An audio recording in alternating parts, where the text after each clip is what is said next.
엄동설한 장터 한복판이었습니다. 거적대기를 두른 남자가 양반 앞에 무릎을 꿇는 순간 부적물이 그 머리 위로 쏟아졌습니다. 더러운 것이 어딜 감히. 아무도 멈추지 않았습니다. 거지는 고개를 들지 않았습니다. 이를 악물고 눈을 질끈 감았습니다. 그런데 그 남자의 등 뒤에는 10살짜리 여동생이 있었습니다. 아버지가 억울하게 옥사한 날 밤, 이주는 동생 월이를 업고 눈밭으로 나섰습니다. 복수를 위해 스스로 거지가 되는 길을 택하면서도 동생만은 포기하지 않았습니다. 3년이 지났습니다. 같은 고을과나 마당에 구봉달 대감이 죄인처럼 무릎을 꿇었습니다. 그 앞에 선 것은 12살 꼬마 계집아이였습니다. 아이가 낡은 누더기 보따리를 탁 내려놓더니 사또를 똑바로 바라보았습니다.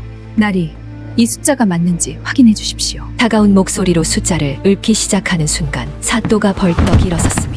구봉달의 얼굴이 삽시간에 잿빛으로 변했습니다. 3년간 누더기 속에 숨겨온 물건의 정체가 마침내 세상에 드러나는 순간이었습니다. 본격적인 사연 시작 전 구독과 좋아요 한 번씩 부탁드립니다. 모든 분들이 머무시는 그 자리에 억울함이 반드시 풀리는 통쾌한 하루만 가득하시기를 바라겠습니다. 경상도 어느 고을에 이윤겸이라는 선비가 살고 있었습니다.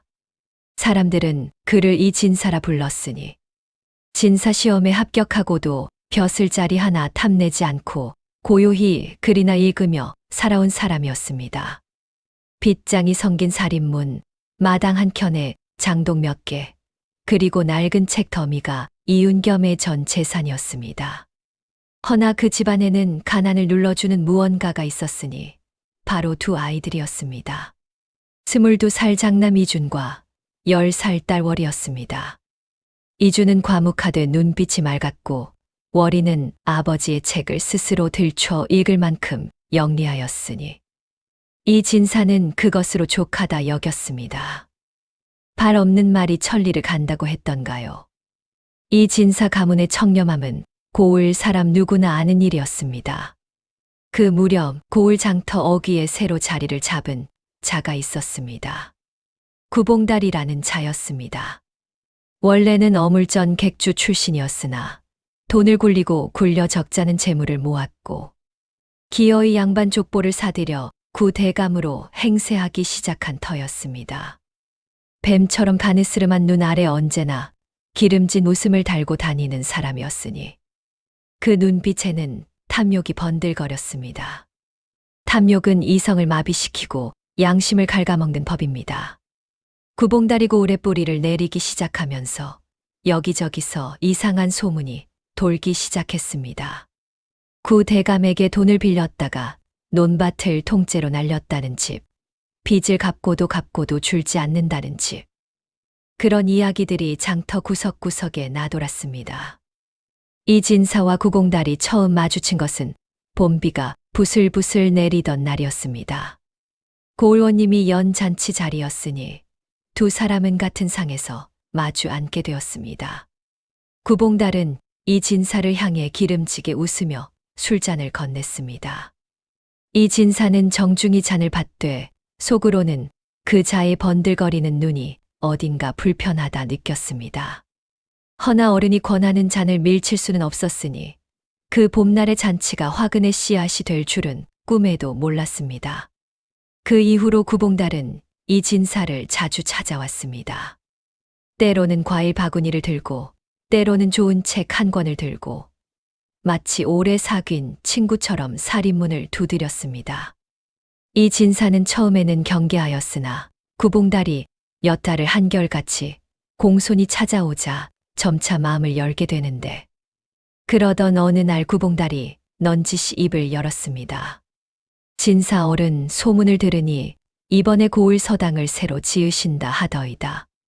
혹여 돈이 모자라거든 말씀만 하십시오. 이 진사는 고개를 저었습니다.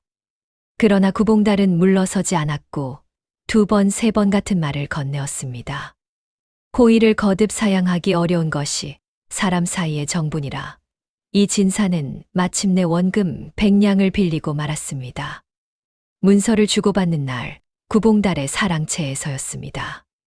구봉달은 손수붓을 들어 채무 계약서를 썼습니다. 이 진사는 그 문서를 천천히 읽었습니다. 원금 100냥, 월 2푼 이자, 1년 안에 갚는다는 내용이었습니다. 이 진사는 고개를 끄덕이고 도장을 찍었습니다. 그러나 그 찰나 구봉달의 손은 조용히 다른 종이 한 장을 펼치고 있었습니다. 이 진사가 도장을 찍은 문서와 교묘하게 바꿔친 것이었습니다. 진짜 계약서에 적힌 이자율은 월 3분 복리. 게다가 윤달이 끼면 그달 이자를 이중으로 청구한다는 조항까지 숨겨 넣은 것이었으니 이 진사는 그것을 알지 못하였습니다. 원금 100냥의 월 3분 복리로 이자를 계산하면 어떻게 되는지 아십니까? 12달이면 원금의 절반이 넘는 이자가 쌓이고 36달이면 갚아야 할 돈이 원금의 2배를 훌쩍 넘겨버리는 것이었습니다. 여기에 윤달까지 이중으로 청구하면 그 빚은 아무리 갚아도 줄지 않는 괴물이 되는 것이었으니 이 진사는 그것을 알지 못하였습니다. 그해 가을부터 구봉달의 신복들이 이 진사 집에 드나들기 시작했습니다. 원금의 이자를 더하면 이만큼이 되는데 어찌 갚지 않으시겠습니까? 이 진사는 처음엔 그 숫자가 이상하다 여겼습니다. 2푼이 아닌 3분이라는 말을 들은 것도 윤달 이중 청구를 처음 들은 것도 이때였습니다. 이 진사는 계약서를 다시 꺼내 들었습니다. 그런데 자신이 도장을 찍은 문서에는 분명히 월 3분 복리, 윤달 이중 청구라고 적혀 있는 것이었습니다. 이 진사는 뒷덜미가 서늘하여졌습니다. 자신이 읽었던 문서와 다르다는 것을 직감하였으나 도장이 찍힌 문서 앞에서 그 말을 증명할 수가 없었습니다. 바꿔치기를 당한 것이었습니다. 이 진사는 고을 원님을 찾아갔습니다. 문서가 바꿔치기 되었다고 자신은 월 2푼 이자에 도장을 찍었다고 목이 메어 호소하였습니다. 그러나 원님의 눈길은 차가웠으니 구봉달이 이미 관아에 넉넉히 뇌물을 흘려둔 뒤였습니다. 도장이 찍힌 문서가 증거가 아니겠소. 이 진사는 물러서지 않았고 2번, 3번 원님의 문 앞에 섰습니다. 그러자 구봉달이 움직였습니다. 며칠 뒤 이 진사가 한양의 반역 무리와 내통하였다는 밀고장이 관아에 들어왔으니 이건 역시 구봉달이 꾸며낸 것이었습니다. 포졸들이 이 진사 집 살인문을 발로 차 열고 들어온 것은 한밤중이었습니다. 이준과 월이가 잠에서 깨어 눈을 비비는 사이 포졸들은 이 진사의 양팔을 잡아 포승을 묶었습니다. 이 진사는 끌려나가면서도 아이들을 돌아보았습니다. 눈빛으로 울지 말라 하였습니다. 그러나 10살 월이는 이미 마당에 주저앉아 울고 있었으니 그 울음소리가 대문 밖으로 퍼져나갈 때까지 이 진사는 뒤를 돌아볼 수 없었습니다. 옥에 갇힌 이 진사는 석 달을 버텼습니다. 영모 혐의는 증거 불충분으로 끝났으나 사흘에는 옥중의 냉기와 하루 한 번의 죽, 한 그릇이 허약한 이 진사의 몸을 갉아먹었습니다. 이준이 면회를 갔을 때 아버지의 손은 거북이 등껍질처럼 갈라져 있었고 입술은 핏기 하나 없이 보라색으로 질려 있었습니다. 이 진사는 아들의 손을 잡았습니다. 그 힘없는 손이 아들의 손 위에 작게 접힌 종이 한 장을 올려놓았습니다. 이준아, 이것을 잘 간수하여라. 이 진사의 목소리는 낮고 거칠었습니다. 구봉달이 가져간 계약서는 가짜이니라. 이것이 내가 도장을 찍기 전에 읽었던 진짜 계약서다. 월 2푼 이자로 적혀 있을 것이야. 내가 잡혀가던 날 밤 서찰을 보내 원본을 돌려받은 것이다. 너는 이것을 쥐고 반드시 살아남아야 한다. 이 종이 한 장이 있으면 언젠가는 바로잡을 수 있을 것이야. 이주는 고개를 들지 못한 채 그 종이를 두 손으로 받아들었습니다. 그것이 아버지와의 마지막이었으니 이 진사 이윤겸은 그날 밤을 넘기지 못하고 옥에서 눈을 감았습니다. 이틀 뒤 구봉달의 사람들이 이 진사 집으로 왔습니다. 빚을 갚으라는 것이었습니다. 집도, 논도, 장독도, 낡은 책 더미까지 모두 끌어냈습니다. 이준과 월이는 입고 있던 옷 한 벌만 걸친 채 대문 밖으로 내몰렸습니다. 월이는 울지 않았습니다. 오빠의 손을 꼭 잡은 채 대문이 닫히는 소리를 들었습니다. 쾅 하는 소리가 가슴 한복판을 때렸습니다. 종이장 하나를 쥔 채 거리로 나선 22살 이준. 그 손이 떨렸습니다. 종이장 하나를 쥔 채 거리로 나선 22살 이준. 그 손이 떨렸습니다. 아버지가 눈을 감던 그날 밤, 차가운 옥마루 위에서 마지막으로 쥐어준 것이 고작 종이 한 장이었으니 이준은 그 종이가 무엇인지조차 제대로 살펴볼 겨를이 없었습니다. 이 진사의 장례조차 제대로 치르지 못하였습니다. 관아 문서에는 영모 연루자의 가솔이라 적혔고 고을 사람들은 이 진사댁 앞을 지나다가도 고개를 돌렸습니다. 이틀째 되는 날 구봉달의 하인들이 들이닥쳐 곳간 자물쇠를 따고 전담 문서를 챙겨갔습니다. 이준이 막아서자 하인들이 그를 마당 끝으로 밀쳐냈고 10살 동생 월이가 마루 기둥을 붙잡고 울음을 삼켰습니다. 사흘이 지나기 전에 이준과 월이는 집을 잃었습니다. 그날부터 두 남매의 겨울이 시작되었습니다. 이준은 월이를 등에 업고 장터를 떠돌았습니다. 한겨울의 칼바람이 소못 한 겹 없는 두 사람의 살을 에어냈으나 이준은 등에 업힌 월이가 더 춥지 않도록 자신의 저고리 끝을 들어 동생의 발을 감쌌습니다. 그의 등 위에서 월이는 말이 없었습니다. 어린 것이 울음도 내지르지 않고 오빠의 어깨에 볼을 묻고 있었으니 그 무게가 이준에게는 온 세상보다 무겁게 느껴지는 찰나였습니다. 장터 한쪽에서 솥뚜껑, 국밥 냄새가 흘러왔습니다. 손 시려 굳어가는 월이의 작은 발을 꼭 쥐어주며 이준은 이를 악물었습니다. 그날 밤이었습니다. 장터 처마 밑에 웅크린 두 사람은 허름한 지게 뒤에 기대어 바람을 피하였습니다. 이준은 월이를 품에 안고 온기를 나누면서 저고리 안쪽에 꾹꾹 접어 넣어두었던 그 종이를 꺼내었습니다. 아버지가 마지막으로 쥐어준 것. 이준은 손이 떨려 펼치는데도 한참이 걸렸습니다. 낡은 종이 위에 먹물로 빽빽이 적힌 글자들이 달빛 아래 드러났습니다. 원금 100냥, 월 2분 달리이자, 가보년 5월 초하루. 이 진사의 친필로 또렷이 적힌 이자율 앞에서 이준의 눈이 멈추었습니다. 월 2분. 이준은 그 숫자를 손가락으로 짚어가며 몇 번이고 다시 읽었습니다.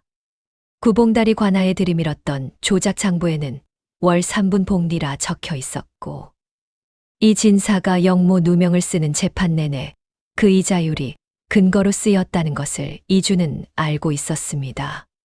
그러하였으니 이 두 숫자의 차이가 의미하는 바가 무엇인지는 어렴풋이 느낄 수 있었습니다. 허나 이준은 읽을 수는 있었으되 셈을 할 수가 없었습니다.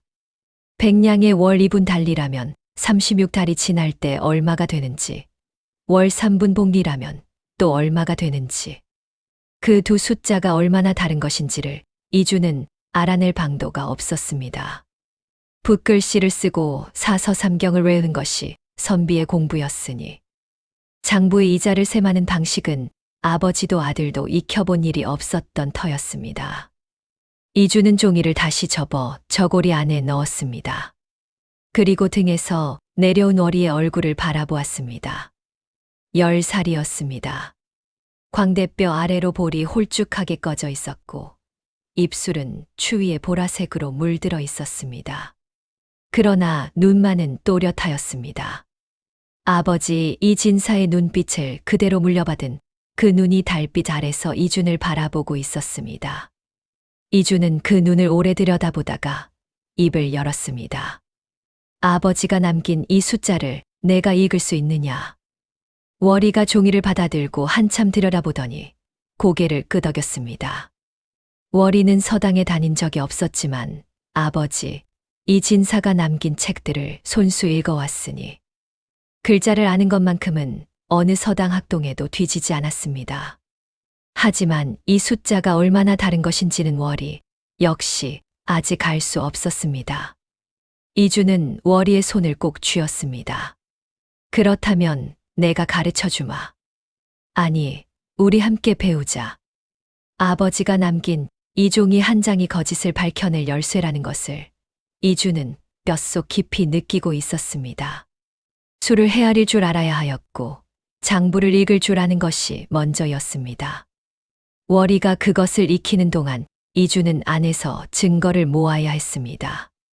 이준의 이가 꽉 다물렸습니다. 눈물이 차오르는 찰나 그는 고개를 들었습니다. 아직 울 때가 아니었습니다.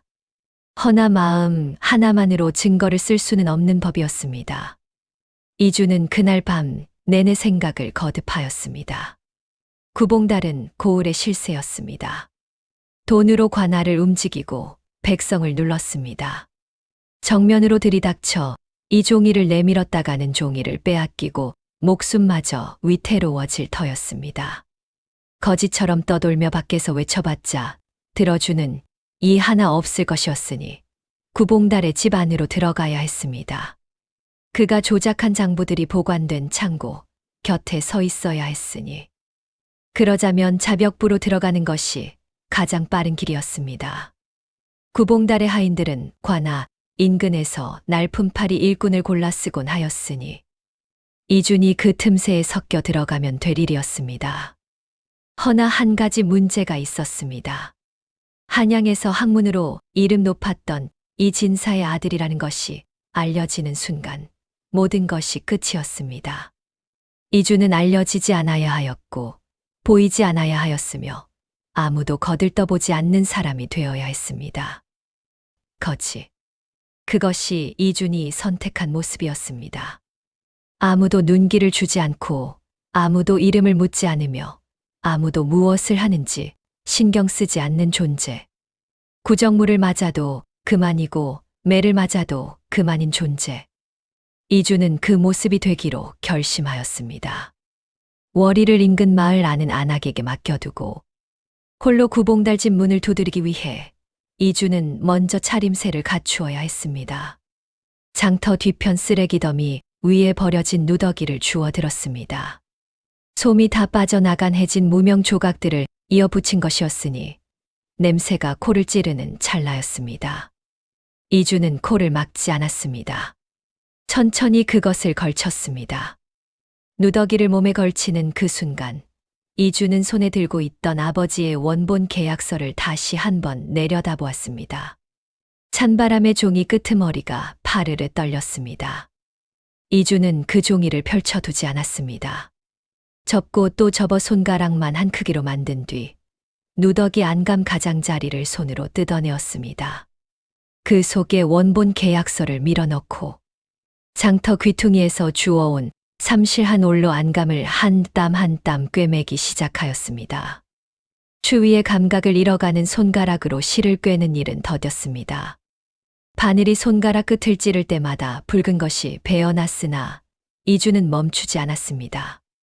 이준이 선비 집안의 아들로 태어나 붓을 쥐고 글을 써온 그 손으로 이제는 더러운 누더기 안감에 바늘을 찌르고 있었으니 이것이 아버지를 위해 아들이 할 수 있는 가장 숭고한 일이었습니다. 마지막 매듭을 짓고 나서 이주는 꿰맨 자리를 손바닥으로 한번 쓸어내렸습니다. 밖에서 보아서는 그 안에 무엇이 있는지 알 수 없었습니다. 그냥 낡고 더러운 거지의 누더기일 뿐이었습니다. 이주는 그 누더기를 두르고 천천히 일어섰습니다. 그 원본 계약서가 3년 뒤 어떤 힘을 발휘하게 될지 이주는 아직 알지 못하였습니다. 그렇게 이준의 3년이 시작되었습니다. 그렇게 이준의 3년이 시작되었습니다. 22살의 청년이 누더기를 걸치고 구봉달의 집 안채 뒤편 행랑에 들어선 첫날. 그는 자벽부 중에서도 가장 천한 자리를 자청하였습니다. 뒷간 청소, 마당 쓸기, 짐수레 끄는 일. 어느 것 하나 마다하지 않았으니 그 이유는 오직 하나였습니다. 창고와 가장 가까이 있어야 했기 때문이었습니다. 이 청년이 불과 4년 전까지는 고을에서 손꼽히는 선비 집안의 외아들이었음을 그 집 하인들은 꿈에도 알지 못하였습니다. 이주는 그것이 다행이라 여겼습니다. 낯이 알려지지 않은 것이 유일한 무기였습니다. 구봉달의 장부 창고는 안채 서편 끝 자물쇠가 2개나 걸린 좁은 방이었습니다. 창고지기 노인이 이틀에 한 번씩 환기를 시키러 문을 열었는데 그 찰나가 이준에게는 하늘이 내려준 기회였습니다. 이준은 처음 2달 동안 아무 짓도 하지 않았습니다. 그저 창고지기 노인 곁에 달라붙어 심부름을 자처하며 낯을 익혔습니다. 물을 가져다 드리고 무거운 항아리를 대신 들고 저녁이면 노인의 담뱃대에 불씨를 붙여드렸습니다. 노인은 이준을 가리켜 부지런한 녀석이라 불렀고 석 달이 지날 무렵에는 창고 문 열쇠 꾸러미를 허리에 찬 채로 이준과 나란히 앉아 졸기까지 하였습니다. 그날부터였습니다. 이준이 장부를 베끼기 시작한 것이 붓 한 자루와 먹물을 담은 조그만 대나무 통. 이것이 이준이 누더기 안자락에 숨겨 다니는 전부였습니다. 창고 안으로 들어가 노인이 졸기 시작하면 이준은 허리를 숙이고 장부 한 권을 조심스레 펼쳤습니다. 손이 떨렸습니다. 눈이 채 다 익기도 전에 소리가 날까봐 숨을 참았습니다.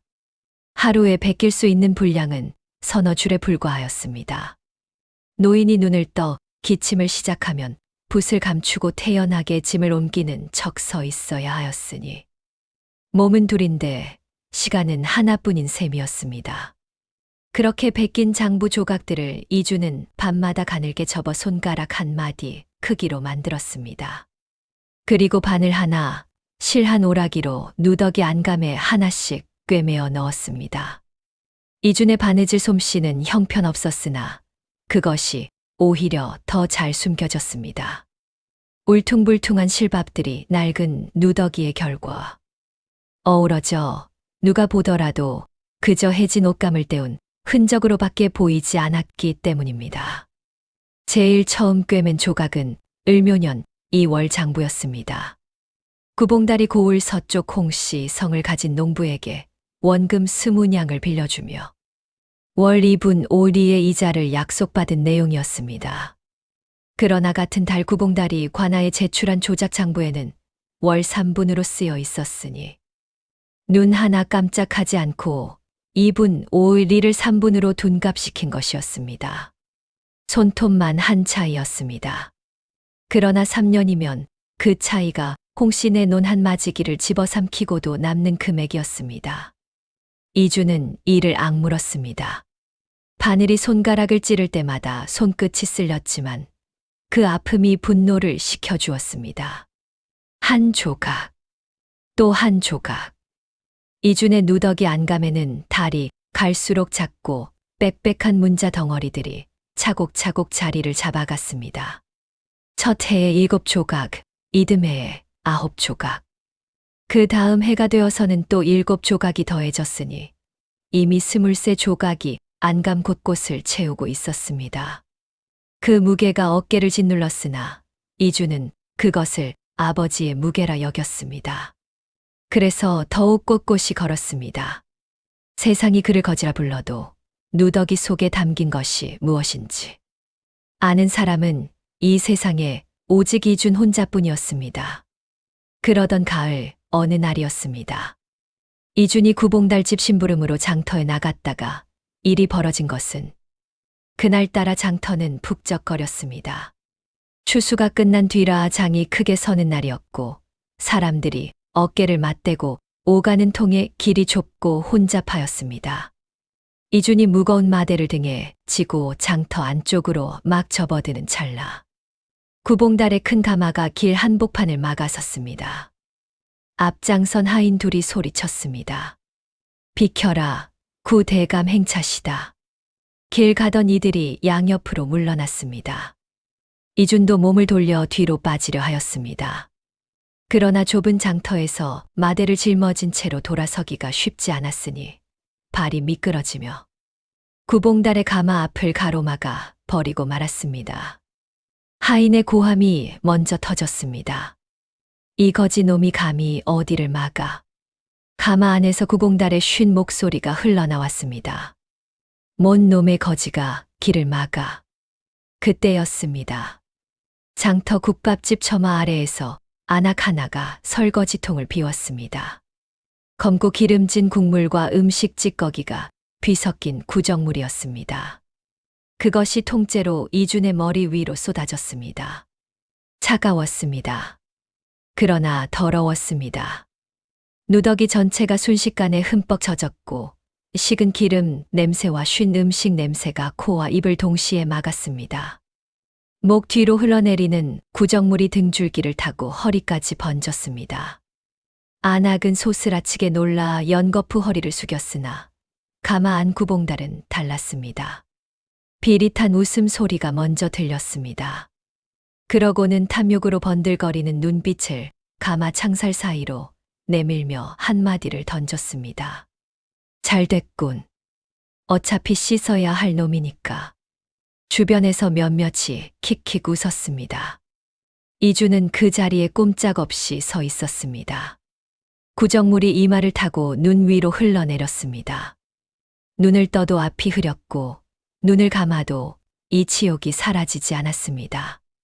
손이 부들부들 떨렸습니다.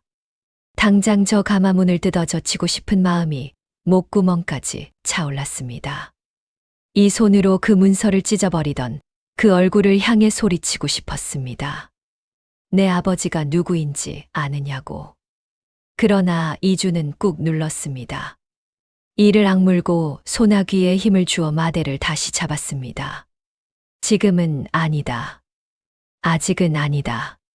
가슴 속에서 그 말을 10번도 넘게 되뇌었습니다. 누더기 안감에 꿰매어진 장부 조각들이 그의 등에 닿아 있었습니다. 아버지의 원본 계약서가 심장 가까이에 있었습니다. 이것이 다 모일 때까지다. 그 생각 하나가 이준을 세워두었습니다. 구정물을 뒤집어 쓴 채로 이준은 고개를 들지도 내리지도 않고 장터 골목을 빠져나왔습니다. 뒤에서 구봉달의 가마 방울 소리가 멀어졌습니다. 이준의 눈가에서 물기가 맺혔으나 그것이 구정물인지 눈물인지는 이준 자신도 알 수 없었습니다. 그날 밤 이준은 개울가에서 누더기를 빨았습니다. 물이 차가웠습니다. 손이 빨개졌고 손끝이 얼얼하였습니다. 그러나 안감에 꿰매어진 장부 조각들은 한치도 물에 닿지 않도록 조심조심 두 손으로 받쳐들었습니다. 달빛 아래 이준의 등이 작아 보였습니다. 구정물 냄새가 아직도 가시지 않았습니다. 그러나 이준은 입술을 꾹 깨물고 차가운 물 속에 손을 다시 집어넣었습니다. 한 번 참아냈다. 한 번은 더 참을 수 있다. 반드시 그날이 온다. 이준이 할 수 있는 복수는 그것이었습니다. 아직은. 한편 그 무렵 월이는 나날이 달라지고 있었습니다. 이준이 구봉달 집 자벽부로 들어간 뒤 월이는 고을 어귀 빈 움막에서 홀로 살았습니다. 그 움막 한켠에는 아버지 이진사가 생전에 쓰시던 책이 몇 권 남아 있었으니 이준이 달아나듯 그 집을 나올 때 품에 안고 온 것이었습니다. 대명률과 경국대전 필사본, 그리고 이자 계산법이 빽빽이 적힌 아버지의 수기 노트. 월이는 밤마다 그 책들을 펼쳤습니다. 처음에는 한자도 제대로 읽지 못하였으나 한 달이 지나고 두 달이 지나면서 조금씩 문이 열리기 시작하였습니다. 등잔불 하나를 아껴가며 책을 읽는 10살짜리 아이의 눈이 밤이 깊어갈수록 더욱 또렷해졌습니다. 월이는 책 속의 숫자들이 신기하였습니다. 마치 수수께끼처럼, 마치 복잡한 놀이판처럼 이자율과 기간과 원금이 얽혀 만들어내는 결과가 계속 다르게 나오는 것이 즐거웠습니다. 아버지가 남긴 노트에는 여러 경우의 계산이 나란히 적혀 있었으니 월이는 그것을 하나씩 손으로 짚으며 따라 계산하였습니다. 틀리면 지우고 다시 계산하고 또 틀리면 다시. 그러다 어느 날 밤 처음으로 아버지와 같은 답이 나왔을 때 월이는 조용히 눈물을 훔쳤습니다. 아버지가 이걸 가르쳐주고 싶었던 거라고 그 작은 가슴으로 느꼈기 때문이었습니다. 이준이 이틀에 한 번씩 밤늦게 돌아오면 월이는 오빠 앞에 종이를 펼쳐놓고 그날 새로 깨달은 것을 설명하였습니다. 이자 계산이 어떻게 되는지, 복리와 달리가 어떻게 다른지, 그리고 윤달이 끼어들면 계산이 어떻게 달라지는지. 이주는 피곤한 몸을 이끌고 앉아 월이의 말을 들으며 눈을 가늘게 떴습니다. 이 아이가 정말 다 알아듣는 것인지 반신반의하면서도 월이의 말이 또렷하고 차분하게 정확하게 이어지는 것이 놀라웠습니다. 그리고 3년이 거의 다 찼을 무렵에 어느 밤이었습니다. 그 장면이 일어난 것은 이준이 그날 창고에서 벗겨온 장부 조각을 펼쳐놓으며 말하였습니다. 이번엔 병술년 10월 기록이다. 원금 100냥의 월 3분 복리. 이준이 스스로도 계산을 짚어보려고 손가락을 꼽던 찰나 월이가 조용히 끼어들었습니다. 오빠, 이 숫자 이상해요. 이준이 고개를 들었습니다. 이상하다니.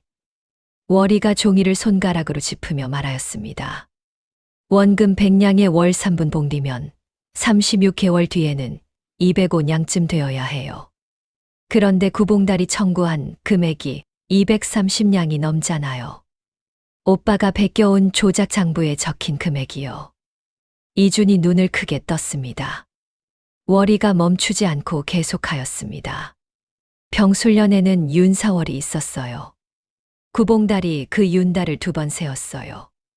일반 사월이랑 윤사월을 따로따로 이자 달수로 셌으니 한 달치 이자를 더 뜯어간 거예요. 그렇게 되면 37개월치 이자가 되거든요. 월이의 목소리는 조용하였으나 그 말끝 하나하나가 이준의 가슴을 쾅쾅 두드렸습니다. 월이가 한 번 더 말하였습니다. 오빠, 이 방법으로 고을 사람 열이면 열 모두한테 똑같이 했을 거예요. 윤달을 2번 세면 안 되는 거잖아요. 아버지 책에도 그렇게 나와 있어요. 경국대전 호전에 이자 계산은 달수를 실제 달력 기준으로만 따진다고 적혀 있다고요. 이주는 한동안 말을 잇지 못하였습니다.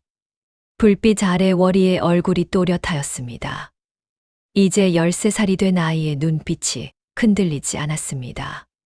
분한 것도 아니고 놀란 것도 아니었습니다. 그저 차갑고 명확하였습니다. 마치 법관의 눈빛 같다고 이주는 생각하였습니다. 이준의 눈가가 뜨거워졌습니다. 아버지. 이 아이가 아버지를 닮았습니다. 실제로 구봉달의 수법은 월이가 꿰뚫은 그대로였습니다. 탐욕은 이성을 마비시키고 양심을 갉아먹는 법이라 하였던가요. 구봉달은 3년이 지나는 동안 고을에서 같은 수법으로 빚을 씌운 집이 16곳에 이르렀습니다. 순박한 농부에게는 원금 30냥을 빌려주며 월 2분 복리라 약속해 놓고 장부에는 3분으로 기재하였습니다.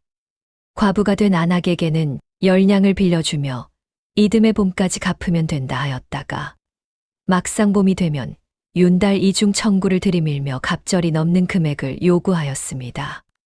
갚지 못하면 논밭을 빼앗았습니다. 논밭이 없으면 집을 빼앗았습니다. 집마저 없는 자에게는 자식까지 종으로 삼겠다고 위협하였습니다.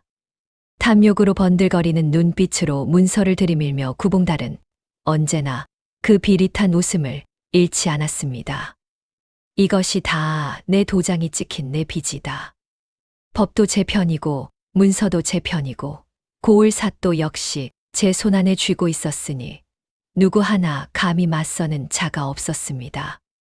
구봉달의 집은 해가 갈수록 넓어졌고 그 넓어진 집담 바깥으로는 빚에 쫓기는 백성들의 한숨이 쌓여갔습니다. 이주는 그것을 낮이면 2눈으로 보고 밤이면 이를 갈며 견뎠습니다. 아직이다. 아직 한 조각이 부족하다. 병술년 2월 창고에 따로 보관된 별도 장부. 그것만 베끼면 됩니다. 그것이 마지막이었습니다. 이준의 누더기 안감에는 어느덧 23개의 조각이 꿰매어져 있었으니 3년의 세월이 그대로 1000조각 실밥으로 박혀 있는 셈이었습니다. 그 무게가 어깨를 짓눌렀으나 이주는 그것이 버겁지 않았습니다. 오히려 든든하였습니다. 이 누더기를 벗는 날이 반드시 온다고 그날을 위해 오늘도 이를 악물며 창고 앞을 지나갔습니다. 월이는 그날 밤도 움막에서 종이를 폈습니다. 아버지의 수기 노트를 펼쳐놓고 암산을 이어갔습니다. 윤달 이중 청구가 적용된 경우 30냥의 원금이 3년 뒤에는 얼마가 되는가? 100냥짜리 빚이 3년이 지나면 얼마가 되는가? 월이의 손이 멈추지 않았습니다. 마지막 숫자를 적어 내려가며 조용히 중얼거렸습니다. 오빠, 내가 사또 앞에서 말할 수 있어요. 그 말이 움막 안에서 조용히 울렸습니다. 등잔불이 흔들렸습니다. 호사다 마라 했던가요? 하늘이 도우려 할수록 시련도 함께 찾아오는 법이었습니다. 호사다 마라 했던가요? 하늘이 도우려 할수록 시련도 함께 찾아오는 법이었습니다. 3년 가까이 흔들림 없이 이어오던 이준의 발걸음 위로 마침내 검은 그림자가 들이우기 시작하였습니다. 구봉달의 신복 중에 막쇠라 불리는 자가 있었습니다. 뱀처럼 바느스름한 눈매에 말수가 적고 탐욕으로 번들거리는 눈빛만큼은 주인을 쏙 빼닮은 자였습니다. 막쇠는 구봉달 집안의 창고며 곳간이며 모든 물건을 제 손으로 관리하는 위인이었으니 그의 눈을 피해 무언가를 훔쳐보기란 여간 어려운 일이 아니었습니다. 하나 이주는 3년을 그 눈을 피해왔습니다.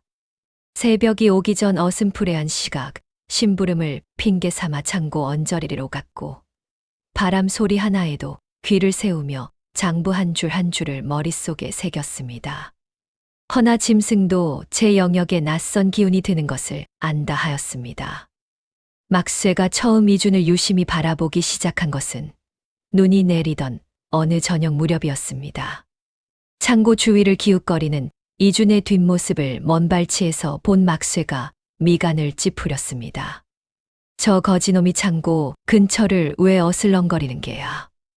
대수롭지 않게 여기고 지나쳤으나 다음 날도 그 다음 날도 이준이 같은 방향으로 발을 옮기는 것을 목격하게 되는데 막쇠의 가느스름한 눈이 서서히 가늘어지기 시작하였습니다.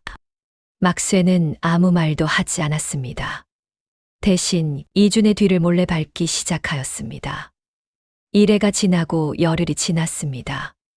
그리고 마침내 그날이 왔습니다. 새벽 한 점 어둠이 짙게 깔린 창고 앞, 이준이 낡은 장지문 틈으로 고개를 들이밀던 순간이었습니다. 바로 그 순간 이준의 온몸에 소름이 돋았습니다. 뭔가 이상하다 싶었습니다. 평소라면 이 시각 창고 어귀에는 아무 인기척도 없어야 하는 터였습니다. 그러나 이미 늦었습니다.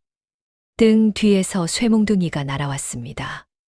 굉음과 함께 이준의 어깨를 정통으로 강타하였고 이준은 채 비명도 지르지 못한 채 눈밭에 고꾸라졌습니다.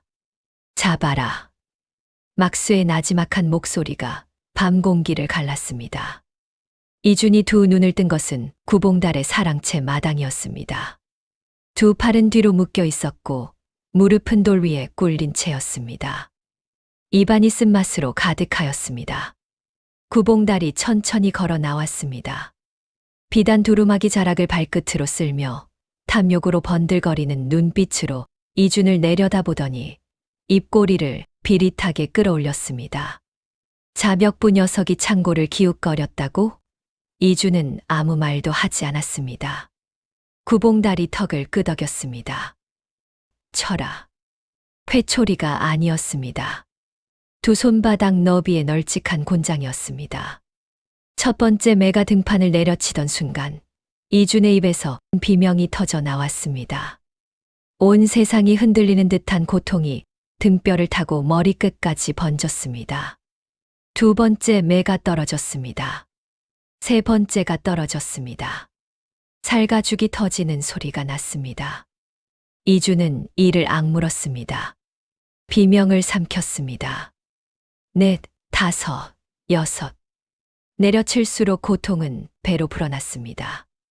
밭에 얼룩이 번져가는 것이 보였으나 이주는 눈을 뜰 수도 없었습니다. 열대가 지나자 이준의 몸은 더 이상 버티지 못하고 앞으로 고꾸라졌습니다. 허나 매는 멈추지 않았습니다. 20대, 25대. 온 세상이 하얗게 지워지는 느낌이었습니다. 머릿속에서 아버지 얼굴이 스쳐 지나갔습니다. 옥사하던 날 손에 종이 한 장을 쥐어주던 그 손이 떠올랐습니다. 이주는 눈을 부릅떴습니다. 정신을 잃을 수 없어. 29, 30. 마지막 매가 떨어진 순간 이주는 갈에 섞인 숨을 몰아쉬며 얼굴을 눈밭에 처박았습니다. 신분도 출처도 모를 거지놈이 내 창고를 넘보려 했으니 구봉다리 비단 신발 끝으로 이준의 옆구리를 툭 걷어차며 말을 이었습니다. 그 누더기부터 벗겨라. 안에 뭔가를 숨긴 것이 있는지 확인해 봐야겠다. 막쇠가 성큼 다가왔습니다. 곤장 30대의 온몸이 부서질 듯한 고통 속에서도 이준의 두 눈이 번쩍 떠졌습니다. 막쇠의 손이 누더기 깃을 움켜쥐는 순간 이준은 마지막 남은 힘을 끌어모아 몸을 뒤틀었습니다. 묶인 두 팔로는 막을 수 없었습니다. 그러나 이준은 앞으로 넘어지듯 온몸을 누더기 위에 던졌습니다. 가슴으로, 배로, 온몸으로 누더기를 깔고 엎드렸습니다. 이것이 지금 뭐 하는 짓이냐. 막쇠가 발로 이준의 옆구리를 짓밟았습니다. 이준은 신음을 흘리면서도 몸을 들지 않았습니다. 온몸이 부서지는 고통 속에서도 이준은 누더기를 가슴 아래 꼭 끌어안은 채 땅에서 떨어지지 않았습니다. 3년이었습니다. 3년간 단 하루도 몸에서 떼어놓지 않았던 누더기였습니다. 그 안감 깊숙이 꿰매어 넣은 원본 계약서가 아버지 이진사가 죽어가며 손에 쥐어준 그 한 장의 종이가 거기 있었습니다. 죽어도 이 자리에서 내어줄 수 없었습니다. 구봉다리 차가운 눈으로 그 광경을 내려다보았습니다. 거지 하나가 온몸으로 누더기를 감싸 안고 버티는 모습이 이상하다 싶었을 것이었습니다. 탐욕으로 일어선 자는 제 욕심을 지키기 위해 남의 집착도 본능적으로 알아보는 법이었습니다. 구봉달의 비릿한 웃음이 서서히 지워졌습니다. 저 누더기 안에 무언가 있다. 그 확신이 눈빛 속에 번지는 찰나 구봉달이 천천히 입을 열었습니다. 저 거지 누더기를 태워버려라.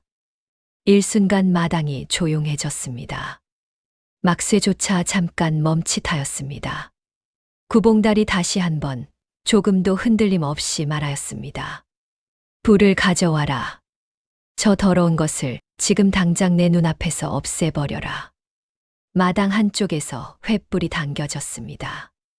막쇠가 이준의 몸을 억지로 끌어당기자 이준은 허공에 발버둥을 쳤습니다. 묶인 팔, 부서진 등, 곤장 30대의 고통으로 이미 몸은 한계를 넘어서 있었습니다. 이준은 소리쳤습니다. 누더기를 손에 거머쥐고 버텼습니다. 허나 장정 셋이 달려들어 이준을 잡아당기자 이준의 손에서 누더기가 빠져나가기 시작하였습니다. 아돼 이준의 목소리가 갈라졌습니다. 누더기가 마당 가운데 내던져졌습니다. 횃불이 다가왔습니다. 낡고 해진 천 조각 하나가 차가운 눈밭 위에 뒹굴었습니다. 아버지의 마지막 숨결과 함께 숨겨진 원본 계약서가 3년의 세월과 함께 안감 안에 깃든 그 종이 한 장이 이제 불길 앞에 놓인 터였습니다. 그 순간이었습니다. 담장 그림자 뒤에서 작은 몸이 튀어나왔습니다. 월이었습니다. 아무도 담장 밖에 아이가 있는 줄 몰랐습니다. 이준이 잡혀 들어오던 새벽부터 12살 월이는 담장 밖 눈밭에 웅크린 채 숨을 죽이고 있었던 것이었습니다. 작은 몸이 어찌나 빠르게 움직였던지 막쇠가 채 알아보기도 전에 월이는 마당 한가운데까지 달려 들어갔습니다. 횃불이 누더기 끝에 닿으려는 그 찰나 월이의 두 팔이 누더기를 낚아챘습니다. 불꽃이 워리의 손등을 스쳤습니다.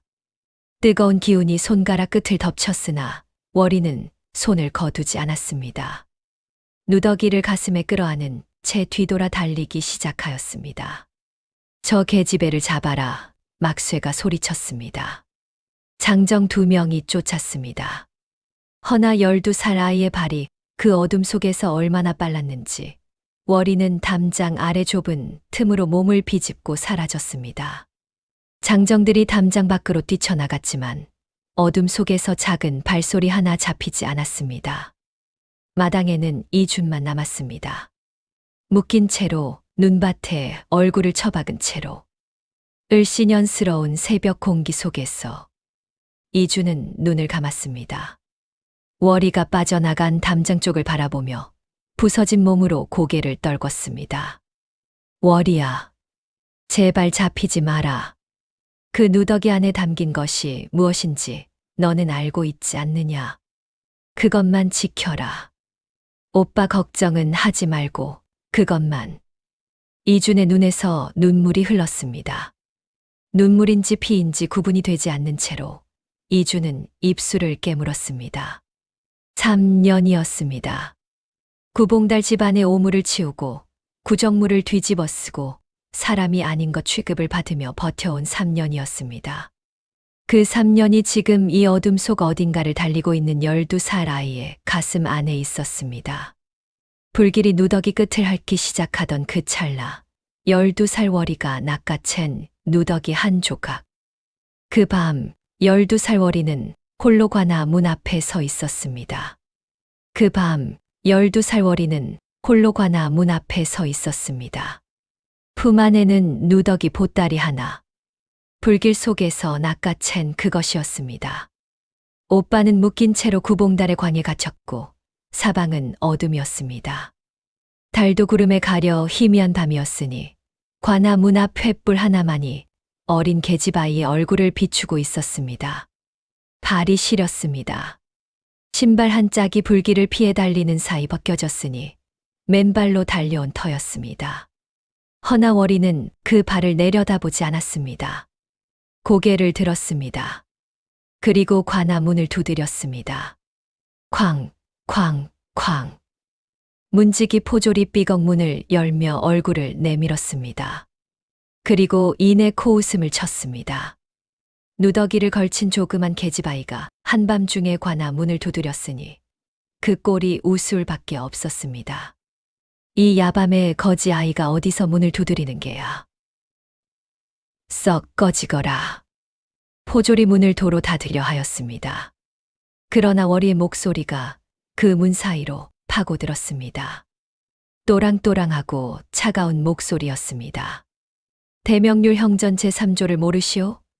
원통한 자 고할길 막는 자는 장형 50대에 처한다 하였습니다. 지금 이 아이가 억울한 일을 고하러 왔으니 그 길을 막으시겠습니까?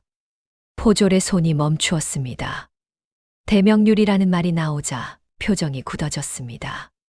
한밤중에 찾아온 누더기 아이의 입에서 형전 조항이 또렷이 나왔으니 당황하지 않을 수 없었던 것이었습니다. 포졸이 머뭇거리는 사이 안쪽에서 다른 포졸이 나왔습니다. 그 포졸도 워리를 보고는 픽 웃었습니다. 아이 주제의 대명률은 어디서 들었노? 귀신이 곡할 노릇이구먼. 워리는 흔들리지 않았습니다. 사또 날있게 고할 사연이 있습니다. 억울하게 갇힌 오라버니와 억울하게 죽은 아버지의 원혼을 풀어드릴 증거를 이 보따리 안에 가지고 왔습니다. 오늘 밤 고하지 못하면 내일이면 늦을 것입니다. 그 말 한마디가 포졸들의 발을 붙잡았습니다. 증거라는 말, 그리고 내일이면 늦는다는 말이 마음에 걸렸던 것이었습니다. 포졸들은 서로 눈빛을 주고받았습니다. 잠시 후 안으로 들어가라는 말이 떨어졌습니다. 사또 이명하가 관아 마당으로 나온 것은 그로부터 한 식경이 지나서였습니다. 한밤중에 12살 계집아이가 증거를 가지고 왔다 하였으니 미심쩍기 짝이 없었으나 대명률 조항을 외웠다는 말에 몸을 일으키지 않을 수 없었던 것이었습니다. 사또는 관복을 단정히 여미고 마당으로 나섰습니다. 횃불 아래에 서 있는 아이를 보는 순간 사또는 잠시 멈추었습니다. 누더기를 걸쳤으되 등은 꼿꼿하였고 맨발이었습니다. 그럼에도 흔들리는 눈이 아니었으니 사또는 그 눈을 마주하고 나서야 자리에 앉았습니다. 내가 고할 사연이 있다 하였느냐? 예, 나리. 월이는 꿇어 앉았습니다. 그리고 품에서 보따리를 내려 마당에 탁 놓았습니다. 누더기에서 장부 2권과 종이 묶음 하나를 꺼내 사또 앞에 나란히 펼쳤습니다. 오른쪽은 구봉다리 내세우는 채무장부였고 왼쪽은 아버지 이진사가 숨겨두었던 원본 계약서였습니다. 이것은 구봉다리라는 자가 내세우는 채무장부이고 이것은 제 아버지 이윤겸 진사께서 도장을 찍기 전에 읽으셨던 원본 계약서이옵니다. 두 문서의 이자율이 다릅니다. 사또가 두 문서를 들여다보았습니다. 포졸이 횃불을 가까이 가져다 댔습니다. 사또의 눈썹이 천천히 좁혀졌습니다. 월이가 말을 이었습니다. 차갑고 또렷한 목소리였습니다. 어디 한 군데 흔들림이 없었습니다. 원본 계약서에는 월 2푼 달리로 1년 안에 갚는다 적혀 있습니다. 그러나 구봉다리 내세우는 장부에는 월 3분 복리로 되어 있습니다. 나리, 원금 100냥의 월 3분 복리로 이자를 계산하면 어떻게 되는지 아옵니까? 사또가 대답 없이 월이를 바라보았습니다. 말을 이어가라는 눈빛이었습니다. 12달이 지나면 100냥은 143냥 가까이 됩니다. 24달이 지나면 204냥이 넘습니다. 36달, 곧 3년이 지나면 이미 290냥에 가깝습니다. 원금의 2배가 훌쩍 넘는 것이옵니다. 허나 이것이 전부가 아닙니다. 월이의 눈이 장부의 한 행을 가리켰습니다. 이 장부 안에는 윤달이 2번 들어 있습니다. 그 2달의 이자가 이중으로 청구되어 있습니다. 경국대전 호전 제27조에는 이자 계산에 윤달을 넣지 못한다 명시되어 있습니다. 윤달은 달력을 맞추기 위한 달이지 실제 거래의 달이 아니기 때문이옵니다. 그런데 이 장부에는 윤달을 버젓이 2번 끼워 넣어 이자를 이중으로 받아갔습니다.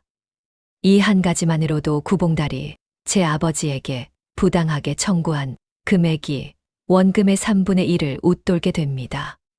사또의 눈이 장부 위를 오갔습니다. 손가락이 윤달이 기재된 행을 짚었습니다. 그 손이 멈추었습니다. 멈추지 않을 수 없었습니다. 장부에는 분명 윤달이 2번 기입되어 있었고 2달 모두 이자가 청구되어 있었습니다. 게다가 날이 이 장부를 보시면 3년간 갚은 원금만 해도 120냥이 넘습니다. 허나 장부에 기재된 자녀 채무는 오히려 처음보다 늘어나 있습니다. 월 3분 복리의 윤달 이중 청구까지 더하면 갚으면 갚을수록 빚이 커지는 구조가 되는 것이옵니다. 이것이 조작이 아니라면 무엇이겠습니까? 그 찰나였습니다. 사또가 벌떡 일어섰습니다. 의자가 뒤로 밀리는 소리가 관아 마당 전체에 울렸습니다. 포졸들이 일제히 몸을 굳혔습니다. 사또의 얼굴에는 노기가 올라 있었습니다. 그 노기는 월이를 향한 것이 아니었습니다. 사또는 마당 한쪽에 세워둔 2 장부를 다시 집어들었습니다. 훑어보는 시간이 길었습니다. 긴 침묵이었습니다.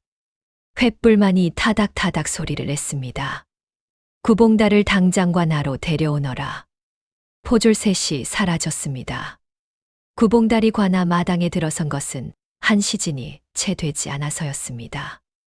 야밤에 갑작스레 끌려온 터라 비단 두루마기를 채 여미지도 못하고 허둥지둥 들어선 것이었습니다. 그러나 마당에 들어서자마자 사또를 향해 공손히 고개를 숙이며 입을 열었습니다. 날이 야밤에 무슨 일이시온지요? 소인이 뭔가 잘못된 것이 있으면 말씀만 하십시오. 그 목소리에는 아직 여유가 남아 있었습니다. 평소에 사또를 구워 삶아 온 세월이 있었으니 이번에도 어떻게든 되겠거니 하는 기색이었습니다. 그러나 그 눈이 마당 한쪽에 꿇어앉은 월이를 보는 순간 구봉달의 얼굴에서 핏기가 빠졌습니다. 저 아이가. 구봉달. 사또의 목소리가 가라앉았습니다. 낮고 무거운 목소리였습니다. 이 두 장부를 보거라. 구봉달이 두 문서를 보았습니다. 오른쪽은 자신이 만든 조작 장부였고 왼쪽은 이 진사가 숨겨두었던 원본 계약서였습니다. 구봉달의 눈동자가 흔들렸습니다. 입술이 바르르 떨렸습니다. 얼굴이 잿빛으로 변해갔습니다. 이것은 저 아이가 어디서 꾸며낸 것인지. 경국대전 호전의 윤달은 이자 계산에 넣지 못한다 하였다. 내 장부에는 윤달이 2번 기재되어 있고 2달 모두 이자가 청구되어 있다. 이것을 어찌 설명하겠느냐. 구봉달의 입이 열렸다 닫혔다 하였습니다. 말이 나오지 않는 것이었습니다. 또한 이 원본 계약서에는 월 2푼 달리로 적혀 있거늘 내가 내세우는 장부에는 월 3분 봉기로 되어 있다. 도장이 찍힌 문서를 바꿔치기 한 것이 아니냐. 나리. 소인이 어찌 감히 고하지 않겠느냐. 그 한마디에 구봉달의 두 무릎이 꺾였습니다. 투 하는 소리와 함께 마당 위에 무릎을 꿇었습니다. 고을의 실세라 불리던 자, 구대감이라 불리며 위세를 떨치던 자가 관아 마당 흙바닥에 두 무릎을 박은 것이었습니다. 비단 두루마기가 먼지를 뒤집었었습니다. 그 입에서 나온 것은 변명도 거짓도 아니었습니다. 굵은 눈물 한 줄기가 흘렀습니다. 소인이 잘못하였습니다. 사또는 그 고백을 듣고도 자리에 앉지 않았습니다. 목소리가 더욱 무거워졌습니다. 이윤겸 진사에게 영모 누명을 씌운 밀고장도 내가 꾸민 것이냐. 구봉달의 몸이 무너졌습니다. 어깨가 내려앉았습니다. 고개가 흙바닥을 향해 숙여졌습니다. 더는 버틸 수 없었던 것이었습니다. 그러하옵니다. 그 목소리는 이제 기어들어가는 소리였습니다. 사또가 천천히 자리에 앉았습니다. 포졸들이 일제히 구봉달의 양팔을 잡아 눌렀습니다. 사또의 선고가 관아 마당을 가득 채웠습니다. 구봉달, 너는 채무 문서를 조작하여 청렴한 선비를 파멸로 몰았고 거짓 밀고로 그 사람을 영모죄로 엮어 옥에서 죽게 하였다. 또한 같은 수법으로 고을 백성들의 논밭과 재산을 빼앗아 온 사실이 이 장부들의 낱낱이 담겨 있으니 이 죄를 어찌 덮을 수 있겠느냐. 이에 구봉달의 전 재산을 몰수하고 구봉달 본인은 관노비에 처한다. 평생 나라의 종으로 살 것이니라. 관노비. 그 말이 떨어지는 순간 구봉달의 몸 전체가 떨렸습니다. 고을 실세라 불리던 자, 구대감이라 불리며 위세를 떨치던 자가 이제 평생 나라의 종으로 살아야 하는 것이었습니다. 비단옷은 빼앗기고 넓은 사랑채는 남의 손에 넘어가게 되는데 밥상 위에 진수성찬도 고을을 호령하던 위세도 이 밤 한 번에 끝나는 것이었습니다. 구봉달의 입에서 흐느낌이 새어나왔습니다.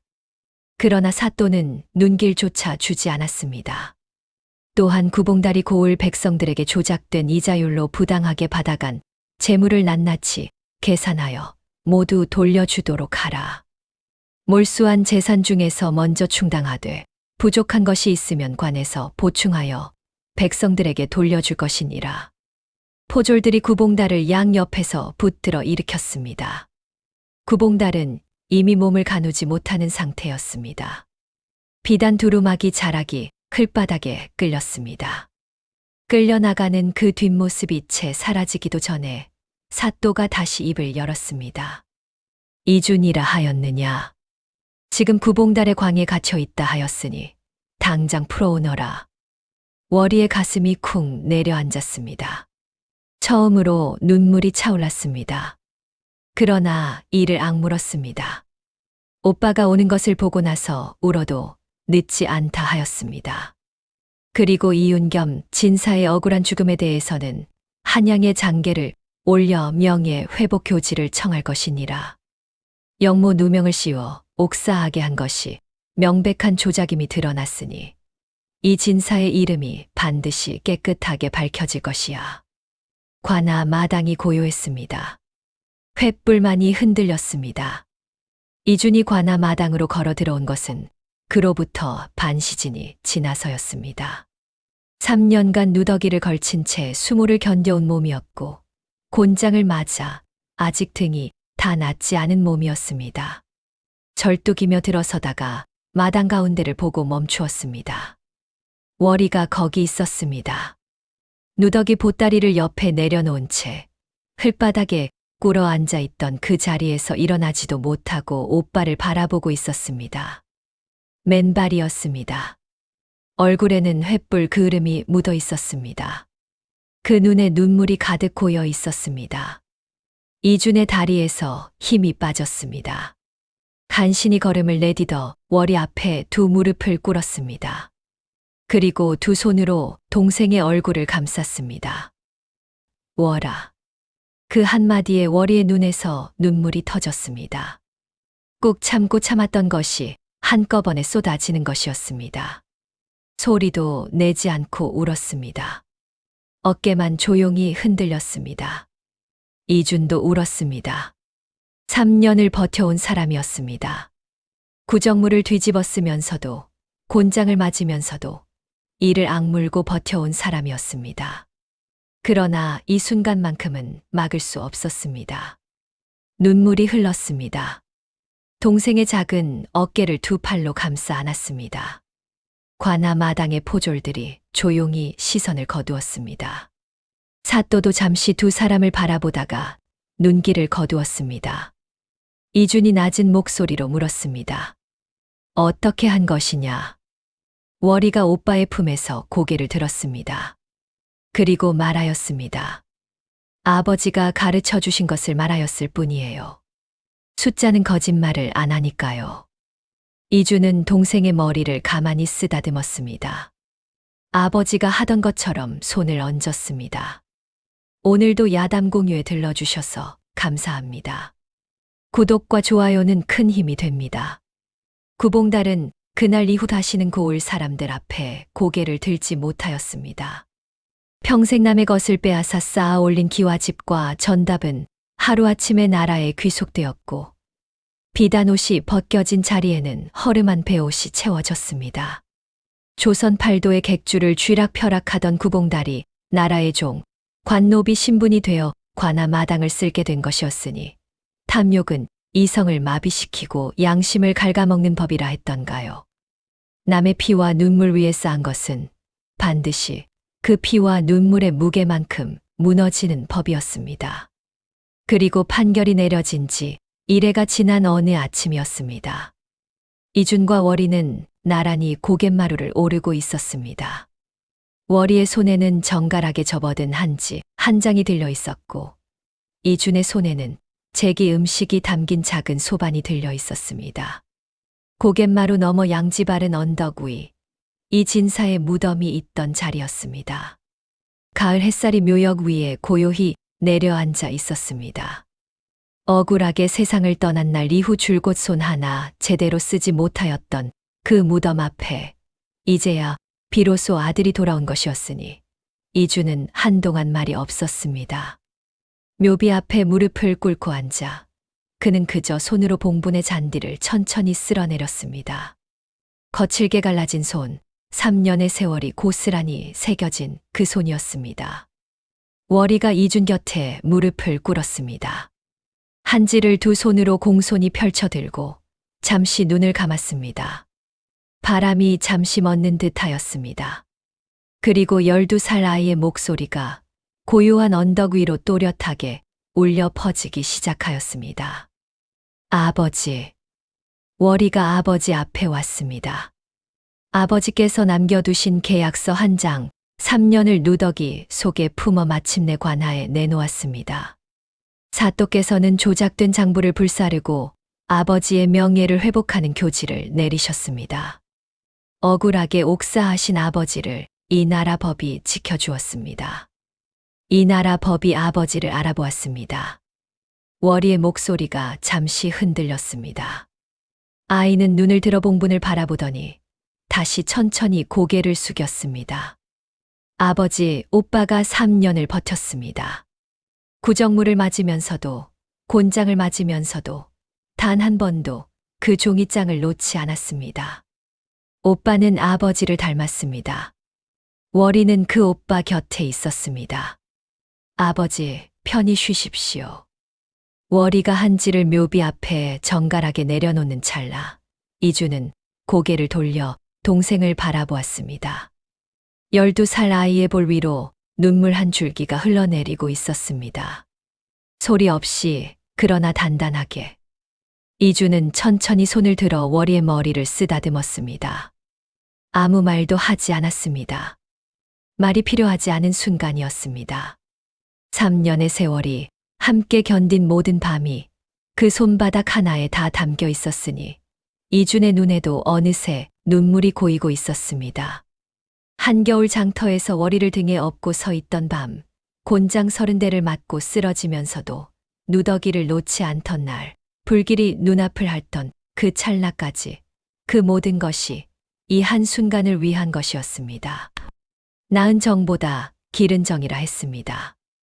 이주는 월이를 낳은 오라비가 아니었습니다. 그는 월이의 생을 함께 짊어진 사람이었습니다. 엄동설한 장터에서 동생을 등에 업고 버텼고 밤마다 아버지의 낡은 책을 펼쳐 함께 읽었으며 불길 앞에서도 동생을 먼저 생각하였습니다. 3년이라는 시간이 두 사람 사이에 피보다 진한 무언가를 새겨 넣은 것이었습니다. 그것이 진정한 가족이었습니다. 가을 햇살은 여전히 고요하게 언덕 위에 내려앉아 있었습니다. 멀리 고을 아래로는 장터의 소리가 실바람을 타고 올라왔습니다. 이주는 봉분을 향해 한 번 더 고개를 숙였습니다. 그리고 천천히 자리에서 일어섰습니다. 세상에는 때로 억울한 일이 생깁니다. 힘 있는 자가 약한 자를 짓밟고 진실이 오랫동안 눌려있는 날들이 있습니다. 그러나 이 진사의 이야기가 우리에게 말하고 있는 것은 그 진실이 결코 영원히 묻히지 않는다는 것이었습니다. 단 한 장의 종이 포기하지 않은 한 사람, 그리고 사랑으로 키워낸 한 아이. 그것으로 충분하였습니다. 오늘도 야담 공유에 들러주셔서 감사합니다. 구독과 좋아요는 큰 힘이 됩니다.